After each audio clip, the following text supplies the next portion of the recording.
Friends, welcome back to channel. இது உங்கள் JRU. So இன்றைக்கி நம்ம சேனலில் நம்ம ஹிப்ஹாப் தமிழை பற்றி தான் பார்க்க போகிறோம். நம்ம ஹிப்ஹாப் தமிழோடைய கடைசி உலக போர் படத்தோட ட்ரெய்லர் ரிலீஸ் பண்ணியிருந்தாங்க. ஸோ அதை தான் இன்றைக்கி சொல்ல போகிறேன்.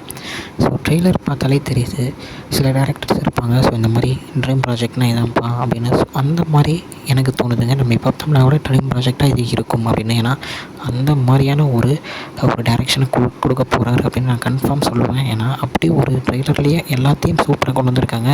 அது விஎஃப்எக்ஸாக இருக்கட்டும், ஸ்டோரி லைனப்பாக இருக்கட்டும், ட்ரெய்லரில் எவ்வளோ கொடுக்க முடியுமோ அவ்வளோதான் மாசாக கொடுத்துருக்காரு.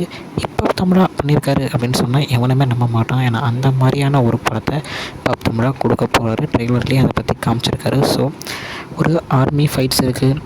ஸோ மக்களுடைய கஷ்டம் இருக்குது, எமோஷன் எல்லாத்தையும் ஒரு கொண்டு வந்து அவர் செலக்ட் பண்ண ஆக்டர்ஸ், நம்ம உதாரணத்துக்கு நம்ம நட்டுவாக இருக்கட்டும், தென் கல்யாணம் இருக்கட்டும், நம்ம நிறைய பேர் உள்ளே இருக்காங்க சொல்லிட்டு போகலாம், நாசராக இருக்கட்டும். ஸோ இந்த மாதிரி நிறைய பேருடைய ஆக்டர்ஸை உள்ளே கொண்டு வந்தால் தான் ஃபஸ்ட்டு ப்ளஸ் பாயிண்ட்டு. ஸோ அதுலேயே ஹிப்ஹாப் தமிழை வந்து ஜெயிச்சிட்டு படம் வரட்டும். படம் வந்தோடனே அதுக்கான ரிவ்யூ வீடியோ கன்ஃபார்ம் பார்க்கலாம். ஓகே ஃப்ரெண்ட்ஸ், இதுதான் இன்றைக்குள்ள அப்டேட், இன்றைக்குள்ள ரிவ்யூ வீடியோ. இன்னொரு வீடியோவில் உங்களை வந்து பார்க்குறேன். அது வரைக்கும் உங்கள்கிட்ட வந்து போகிறது உங்கள் Jaswin. Bye friends, next video மறக்காமல் நம்ம சேனலை சப்ஸ்கிரைப் பண்ணிவிடுங்க. Bye bye.